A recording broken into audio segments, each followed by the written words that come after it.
वालेकुम स्टूडेंट्स, मेरा नाम नुमान खालिद है और आपको कॉमर्स के इस मुनफरद चैनल होम ऑफ अकाउंटेंसी पे खुशामदीद कहते हैं। रिस्पेक्टेड स्टूडेंट, आज हम लोग जिस टॉपिक की बात करेंगे ये हमारे पास है 12.3 पे।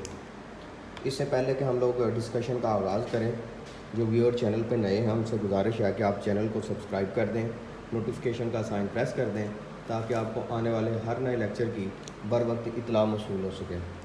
Respected student, the income statement below was prepared by a new and unexperienced employee in the accounting department of the Dexter Incorporation। ये उस कंपनी का नाम है डेक्स्टर इनकॉर्पोरेशन का।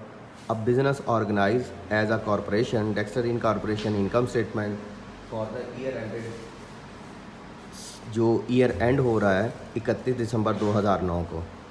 Net sale, gain on sale of treasury stock, ये तो यहाँ पे नहीं आना चाहिए, ये तो स्टॉक होल्डर इक्विटी सेक्शन में आना चाहिए। Excess of issue price over the par value of capital stock, ये तो एडिशनल पेड अप कैपिटल है, ये भी स्टॉक होल्डर इक्विटी सेक्शन में आना चाहिए। प्रायर पीरियड एडजस्टमेंट, जो प्रायर पीरियड एडजस्टमेंट है इसका तल्लक रिटेन अर्निंग स्टेटमेंट के साथ होता है, इनकम समरी के साथ नहीं होता, और ये रिटेन अर्निंग में ऐड होंगे क्योंकि ये सेल में प्लस हो रहा है, इसका मतलब है इजाफा हो रहा है, इसका मतलब है रेवेन्यू है। तो इनकम समरी की बजाय ये रिटेन अर्निंग में ऐड होंगे क्योंकि प्रायर पीरियड एडजस्टमेंट, पिछले सालों के एडजस्टमेंट, पिछले सालों का इफेक्ट जो है वो रिटेन अर्निंग में देते हैं। एक्स्ट्रा ऑर्डिनरी गेन, ये भी रिटेन अर्निंग में प्लस होगा। Total revenue, cost of good sold, ये आपके पास एक्सपेंस है, ये इनकम समरी में ही आएगा। सेलिंग एक्सपेंस है, इनकम समरी में भी आएगा। जनरल एक्सपेंस इनकम समरी में, loss of litigation income summary में, income tax on continue operation ये भी इनकम समरी में। ये आपके पास टोटल 5 पॉइंट हैं जो आपके लिए as an operating expense continue section में आएंगे। तो ये पाँचों के पाँचों पॉइंट आपके पास कंटिन्यू सेगमेंट में रहेंगे। अच्छा जी, नेक्स्ट है operating loss on discontinue operation. ये जो ऑपरेटिंग लॉस है ये माइनस किया जाएगा, ये नेगेटिव कंसिडर किया जाएगा। Loss on disposal of discontinue operation, ये दोनों पॉइंट जो हैं एक और ये दो, ये दोनों डिसकंटिन्यू सेगमेंट में जाएंगे। नेक्स्ट है dividend declared on the common stock, हमने कॉमन स्टॉक के ऊपर डिविडेंड डिक्लेयर किया। जो dividend declare on common stock है इसका तल्लक हमारे पास रिटेन अर्निंग के साथ होगा। Dividend declare on common stock ये रिटेन अर्निंग में से माइनस होगा, ये इनकम समरी में नहीं आता। तो ये बेसिकली उससे बेतरतीबी हो गई थी, नया नया अकाउंटेंट था और उसको आइडिया नहीं था इन चीज़ों का। अच्छा, अब हमने ना तो stock holder equity section prepare करनी है, ना ही कुछ और चीज़ें। हमने देखना है अपने इंस्ट्रक्शन को कि हमें क्या हदायत दी गई हैं, हमें जो इंस्ट्रक्शन दी गई हैं हमें उसके मुताबिक चलना है। उसमें वो कहता है prepare a corrected income statement for the year ended December 31, 2009। हमें करेक्टेड इनकम स्टेटमेंट बनानी है, तो इनकम स्टेटमेंट में आने वाली जितनी चीज़ें हैं वो पिक कर लेंगे using the format in illustrated exhibit 12-2। Annual paper में ये स्टेटमेंट तो नहीं होगी क्योंकि वहाँ पे तो ये फॉर्मेट नहीं होगा, वो जस्ट इतना ही कह देगा prepare an income statement from the year ended December 31, 2009। Include at the bottom of your income statement all appropriate earning per share figure. Assume that throughout the year company has a outstanding weighted number, average number 5 lakh of a single class of capital stock. Single class का मतलब ये है कि इसमें preferred stock नहीं है। Prepare a statement of retain earning as originally reported retain earning amounting to 32 lakh. What does 56,000 gain on treasury stock represent? How would you report this item in the Dexter financial statement at December 31, 2009। एक बड़ा आसान सा question है, हमें income summary, retain earning और gain on sale of share जो है वो रिपोर्ट करना है। स्टूडेंट, हमारे इस चैनल के ऊपर आपको सिर्फ इस एडीएम के लेक्चर नहीं, एडीएम के साथ साथ जो दूसरे सब्जेक्ट्स हैं डिफरेंट, उनके लेक्चर भी जो है वो अवेलेबल हैं। तो आप कोशिश करें कि ये उन तमाम स्टूडेंट तक डेटा शेयर कर सकें जो डायरेक्टली तौर पर हमसे किसी वजह से रब्ता नहीं कर पाते या एक्सेस में नहीं है। तो इल्म एक रोशनी है जो फैलाने से बढ़ती है, कम नहीं होती। अच्छा जी, हम बात कर रहे हैं solution to question number 12.3b। अच्छा जी, इस 12.3b में क्या कहता है? हमें फ़र्स्ट अटैम्प्ट में इनकम समरी प्रिपेयर करना है। First requirement,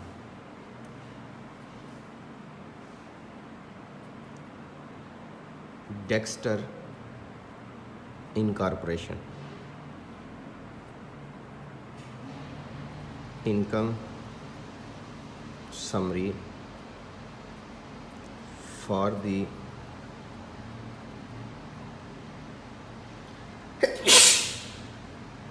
year ending 2009। सबसे पहले कंटिन्यू सेगमेंट,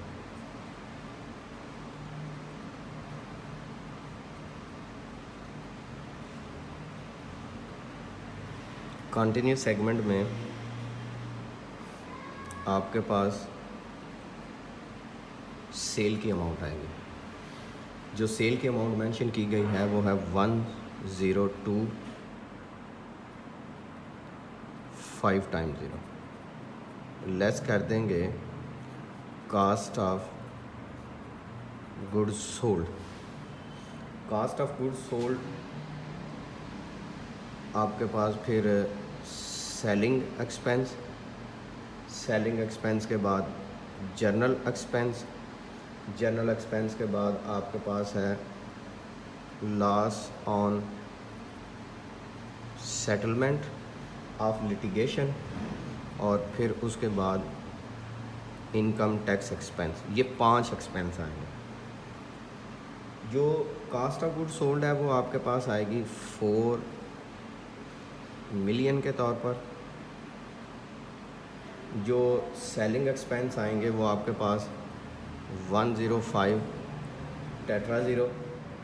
जो जनरल एक्सपेंस आएंगे वो आपके पास 840,000। जो लॉस ऑन सेटलमेंट है वो 10,000, और जो इनकम टैक्स है वो आपके पास 6,12,000। अच्छा जी, अब इस एक्सपेंसेस को ऐड कर लेते हैं जी। 4 million plus 105 4 times 0, 8 5 times 0, 10,000, 612,000 add कर देते हैं।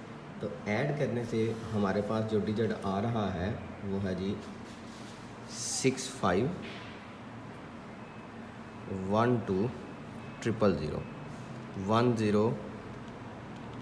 105 टाइम्स 0 डिफरेंस ले लेते हैं, तो ये आपके पास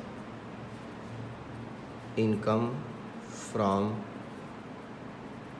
कंटिन्यू सेगमेंट आ जाएगा 3688,000। नेक्स्ट हम लोग डिसकंटिन्यू सेगमेंट की बात करते हैं। डिसकंटिन्यू सेगमेंट में आपके पास 2 चीज़ें हैं, एक ऑपरेटिंग लॉस है और एक लॉस ऑन डिस्पोजल है। ऑपरेटिंग लॉस और एक लॉस ऑन डिस्पोजल है।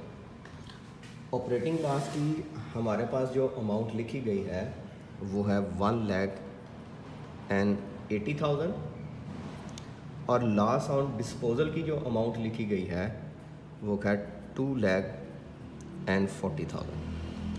180 240 तो 4,20,000।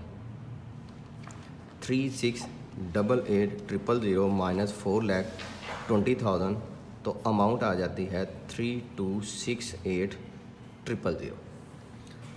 अच्छा जी रिस्पेक्टेड स्टूडेंट, अब हम बात करते हैं अपने लास्ट पॉइंट की, जिसको हम लोग नाम देते हैं एक्स्ट्रा ऑर्डिनरी एलिमेंट का।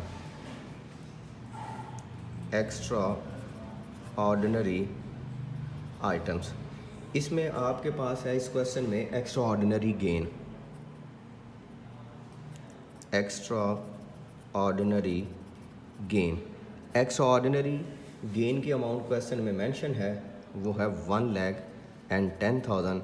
ऐड करें तो आपके पास नेट इनकम आ जाती है प्लस 11 टेट्रा 0, तो टोटल वैल्यू 33,78,000। तो ये आपके पास नेट इनकम के तौर पर सॉल्व होके आ जाएगी। अब हमें क्योंकि इसके साथ कैलकुलेट करना था ईपीएस को भी, अर्निंग पर शेयर को भी, तो अर्निंग पर शेयर भी कैलकुलेट कर लेते हैं। ये तो बड़ा आसान सा काम होगा। ईपीएस पहले आपने कंटिन्यू सेगमेंट का करना है। कंटिन्यू सेगमेंट है 368800, डिवाइड कर देंगे इसको नंबर ऑफ़ कॉमन स्टॉक के ऊपर। जो नंबर ऑफ़ कॉमन स्टॉक हैं हमारे पास वो कितनी अमाउंट से हैं वो उसने क्वेश्चन में मेंशन किया हुआ है कि हमारे पास वो 5 लाख के साथ है। Weighted average number of common stock 5 lakh. Then आपने ईपीएस कैलकुलेट कर लेना है डिसकंटिन्यू सेगमेंट से। वहाँ से आपको लॉस है 420 डिवाइडेड बाय 5 लाख। फिर आपने ईपीएस कैलकुलेट कर लेना है एक्स्ट्रा ऑर्डिनरी गेन से। Extra ordinary gain 10,000 divided by 5 lakh. फिर आपने ईपीएस कैलकुलेट कर लेना है नेट इनकम से 337800 डिवाइडेड बाय 5 लाख। लें जी सॉल्व कर लेते हैं। 368800 डिवाइडेड बाय 5 लाख तो 7.376। 4,20,000 डिवाइडेड बाय 5 लाख 0.840। ये जो डिसकंटिन्यू सेगमेंट है ना, इससे आपको लॉस है 1,10,000 डिवाइडेड बाय 5 लाख 0.22। ये गेन है आपको। आप इन तीनों को ऐड कर देना 7.376 माइनस 0.840 माइनस 0.22, तो आपके पास 6.316 जो है वो वैल्यू सॉल्व होके आ जाएगी। अच्छा जी, इसको ज़रा दोबारा देख लेते हैं एक दफ़ा, किसी जगह कोई गलती ना हो चुकी हो। ये आपके पास है 3378 डिवाइडेड बाय 5 लाख। हाँ, ये किसी जगह से एरर है, मुझे यही लग रहा था। 7.376 माइनस 0.840 प्लस 0.22। जी बिल्कुल, ये एडिशन करते हुए एरर हुआ। यहाँ पे आएगा 756, क्योंकि इन तीनों को एडजस्ट करके जो इसका आंसर आएगा वो इक्वल होगा। अब अगर हम 337800 डिवाइडेड बाय 5 लाख करते हैं तो सेम ये आंसर आता है।